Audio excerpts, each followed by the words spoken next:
The fate of the Children of Lir.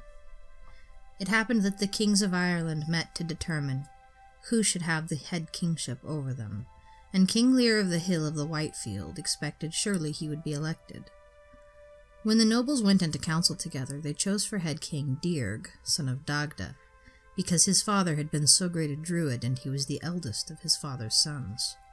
But Lir left the assembly of the kings and went home to the Hill of the Whitefield. The other kings would have followed after Lir to give him wounds of spear and wounds of sword for not yielding obedience to the man to whom they had given their overlordship. But Dearg, the king, would not hear of it and said, "Rather let us bind him to us by the bonds of kinship, so that peace may dwell in the land. Send over to him for wife the choice of the 3 maidens of the fairest form and best repute in Erin, the 3 daughters of Oiliel of Iran, my own 3 bosom nurslings." So the messengers brought word to Lir that Dearg, the king, would give him a foster child of his foster children. Lir thought well of it, and set out next day with 50 chariots from the Hill of the Whitefield. And he came to the Lake of the Red Eye near Killaloe.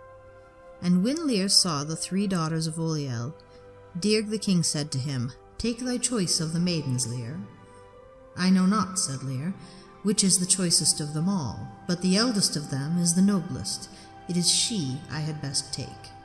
"If so," said Dearg the king, "Ove is the eldest, and she shall be given to thee, if thou willest."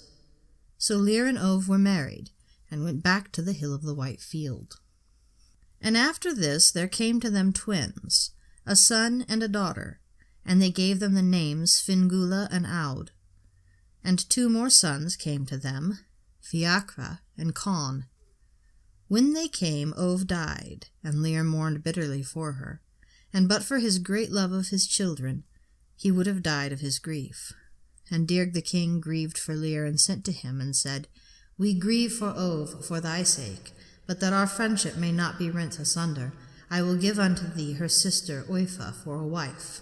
So Lir agreed, and they were united, and he took her with him to his own house. And at first Oifa felt affection and honor for the children of Lir and her sister, and indeed every one who saw the 4 children could not help giving them the love of his soul. Lir doted upon the children, and they always slept in beds in front of their father, who used to rise at early dawn every morning and lie down among his children. But thereupon the dart of jealousy passed into Oifa on account of this, and she came to regard the children with hatred and enmity. One day her chariot was yoked for her, and she took with her the 4 children of Lir in it. Fingula was not willing to go with her on the journey, for she had dreamed a dream in the night warning her against Oifa. But she was not to avoid her fate. And when the chariot came to the Lake of the Oaks, Oifa said to the people, "Kill the 4 children of Lir, and I will give you your own reward of every kind in the world." But they refused, and told her it was an evil thought she had. Then she would have raised a sword herself to kill and destroy the children, but her own womanhood and her weakness prevented her, so she drove the children of Lir into the lake to bathe, and they did as Oifa told them. As soon as they were upon the lake, she struck them with a Drinid's wand of spells and wizardry, and put them into the forms of 4 beautiful, perfectly white swans, and she sang this song over them. "Out wince you upon the wild waves, children of the king. Henceforth your cries shall be with the flocks of birds." And Fingula answered, "Thou witch, we know thee by thy right name. Thou mayest drive us from wave to wave, but sometimes we shall rest on the headlands. We shall receive relief, but thou punishment. Though our bodies may be upon the lake, our minds at least shall fly homewards." And again she spoke, "Assign an end for the ruin and woe which thou hast brought upon us." Oifa laughed and said, "Never shall ye be free, until the woman from the south be united to the man from the north, until Lärgnen of Connaught wed Deach of Munster, nor shall any have power to bring you out of these forms. 900 years shall ye wander over the lakes and streams of Erin. This only I will grant unto you, that you retain your own speech, and there shall be no music in the world equal to yours. The plaintive music you shall sing." This she said because repentance seized her for the evil she had done. And then she spake this lay. Away from me, ye children of Lir, henceforth the sport of the wild winds, until Lergnen and Deach come together, until ye are on the northwest of red Earn. A sword of treachery is through the heart of Lir the mighty champion. Yet though I have driven a sword, my victory cuts me to the heart. Then she turned her steeds, and went on to the hall of Derg the king. The nobles of the court asked her where were the children of Lir, and Oifa said, Lir will not trust them to Derg the king. But Derg thought in his own mind that the woman had played some treachery upon them, and he accordingly sent messengers to the hall of the White Field. Lir asked the messengers, Wherefore are ye come? To fetch thy children, Lir, said they. Have they not reached you with Oifa? Said Lir. They have not, said the messengers, and Oifa said it was you would not let the children go with her.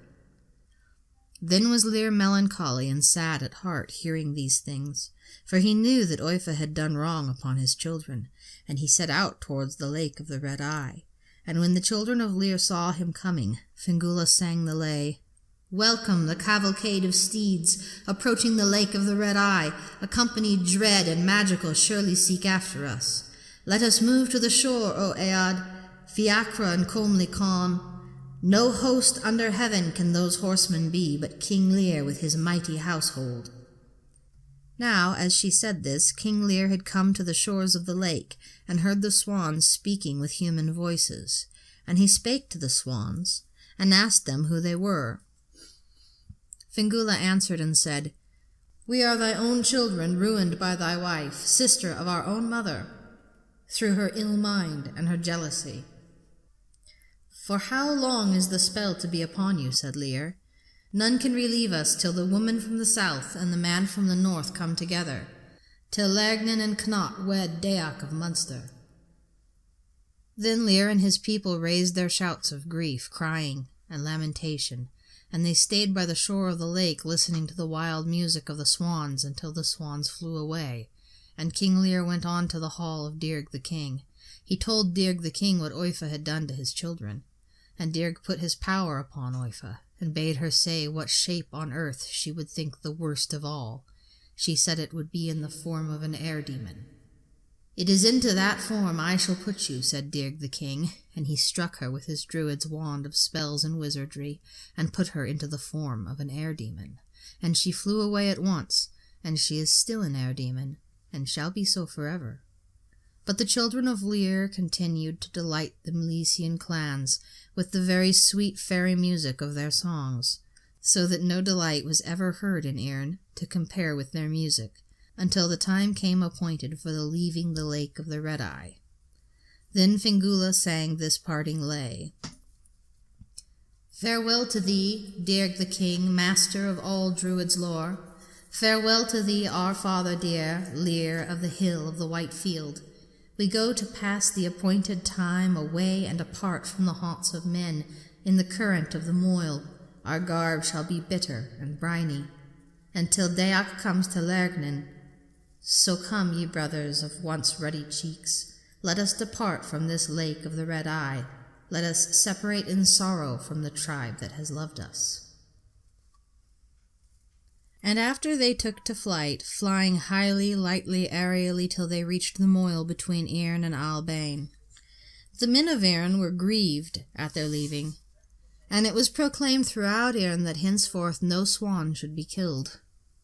Then they stayed, all solitary, all alone, filled with cold and grief and regret, until a thick tempest came upon them, and Fingula said, Brothers, let us appoint a place to meet again, if the power of the winds separate us. And they said, Let us appoint to meet, O sister, at the rock of the seals. Then the waves rose up, and the thunder roared, and lightnings flashed. The sweeping tempest passed over the sea, so that the children of Lir were scattered from each other over the great sea. There came, however, a placid calm after the great tempest, and Fingula found herself alone, and she said this lay. Woe upon me that I am alive! My wings are frozen to my sides. O beloved three, who hid under the shelter of my feathers! until the dead come back to the living. I and the three shall never meet again." And she flew to the lake of the seals, and soon saw Conn coming towards her with heavy step and drenched feathers, and Fiacre also, cold and wet and faint, and no word could they tell, so cold and faint were they. But she nestled them under her wings and said, "If Aod came to us now, our happiness would be complete." But soon they saw Aod coming toward them, with dry head and preened feathers.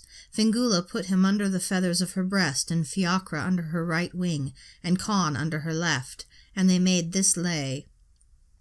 "Bad was our stepmother with us, she played her magic on us, sending us north on the sea in the shapes of magical swans. Our bath upon the shore's ridge is the foam of the brine-crested tide. Our share of the ale feast is the brine of the blue-crested sea."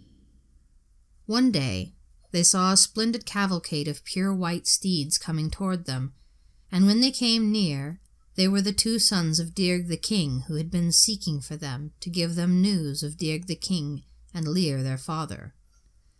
"They are well," they said, "and live together happy in all except that ye are not with them, and for not knowing where ye have gone since the day ye left the lake of the Red Eye."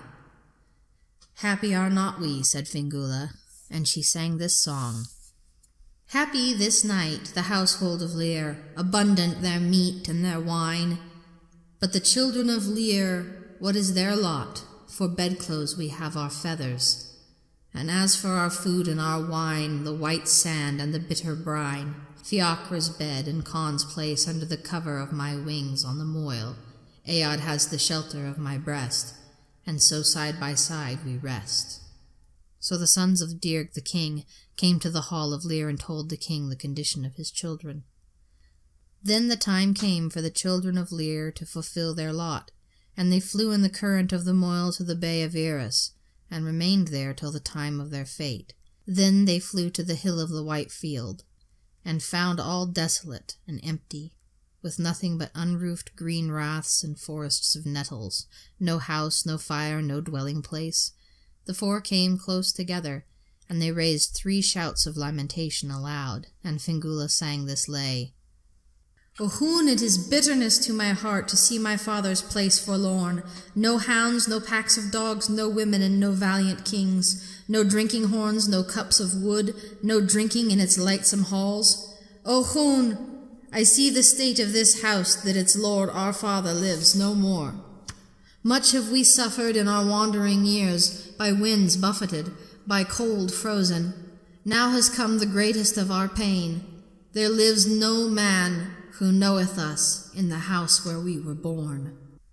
So the children of Lir flew away to the glory isle of Brendan the Saint, and they settled upon the lake of the birds until the holy Patrick came to Erin, and the holy Macaug came to Glory Isle.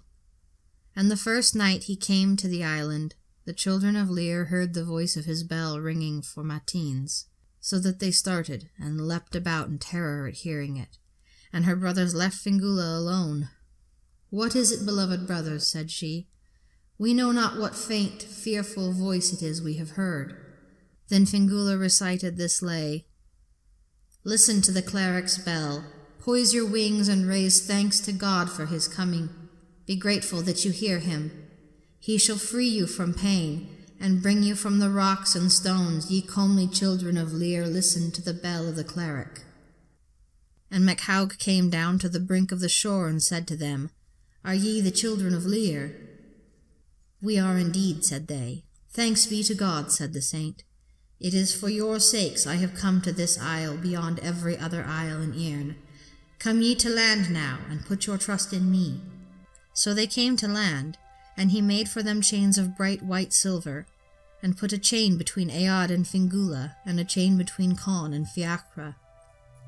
It happened at this time that Lernion was prince of Connaught, and he was to wed Deoch, the daughter of the king of Munster.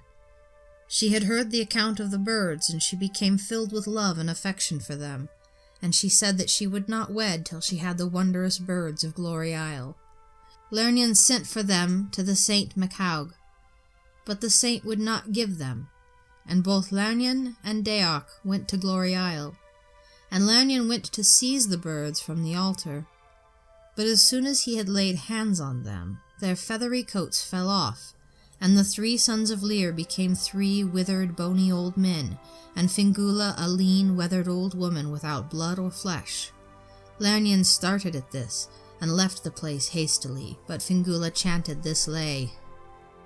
Come and baptize us, O cleric, clear away our stains. This day I see our grave, Fiacra and Khan on each side, and in my lap, between my 2 arms, place Aod, my beauteous brother.